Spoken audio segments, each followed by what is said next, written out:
Yeah, when Cooper was 3 years old, we got to go behind the scenes at SeaWorld. SeaWorld that has the Clydesdales, these massive, massive animals. These Clydesdale horses, some of them over 6 foot tall, so they look me in the eye and they weigh up to 2,000 pounds. These magnificent, magnificent horses.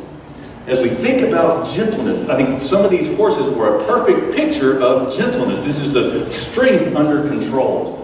And Cooper and Samuel and I got to go behind the scenes because my friend was one of the cowboys that took care of the Clydesdales, and he let us go back in the stables, and we got right up to this gentle giant Clydesdale named Jake. And Cooper's 3 years old, and he's in my arm, and his whole body just tensed up with excitement, and his face just with this huge, huge smile to see this magnificent horse right there. And he leaned into the Clydesdale, and the Clydesdale leaned into him. Now they're like nose to nose. It was this beautiful moment, and Cooper said, "Yeehaw!" And as he said "yeehaw," that huge Clydesdale licked him across the face in a big old horse kiss. And then Samuel said, "I want to grow up and be a cowboy." And Cooper said, "Me too." And I said, "You can't, because your mama doesn't want you to grow up to be cowboys. She wants you to be doctors and lawyers and such."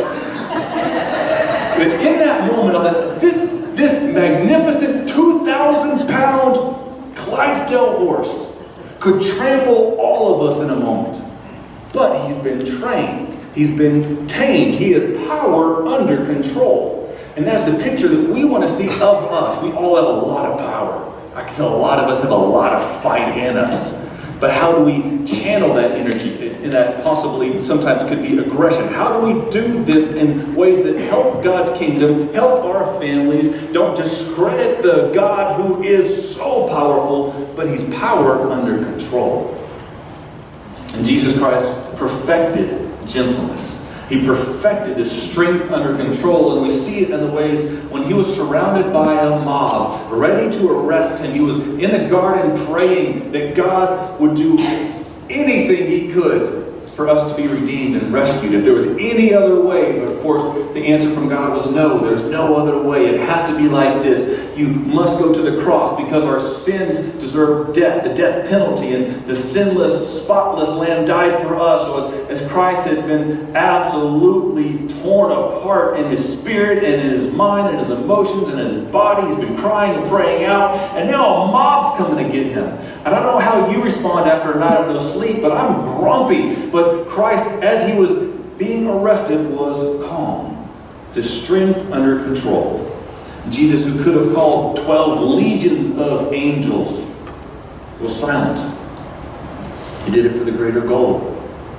The Old Testament prophet Isaiah speaks this about us, and it speaks about Christ.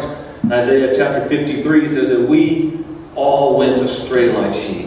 We've all turned to our own way. And the Lord has punished him for the iniquity of us all. Punished Christ for us. Now it speaks this of Christ. It says he was oppressed and afflicted, yet he did not open his mouth. Like a lamb led to slaughter, like a sheep silent before his shearers, he did not open his mouth. So Christ was calm in this perfect example of gentleness. As Christ perfected gentleness. It takes a strong person to remain gentle and calm in a tense situation. Here's the beautiful thing, is God has given us the Holy Spirit. We speak of the fruits of the Spirit. One of the fruits of the Spirit being gentleness.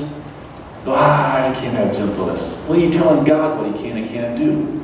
Because by the Father and the Son and the Holy Spirit, we're given that great gift from the Holy Spirit, the gift of gentleness. It produces gentleness in all of us.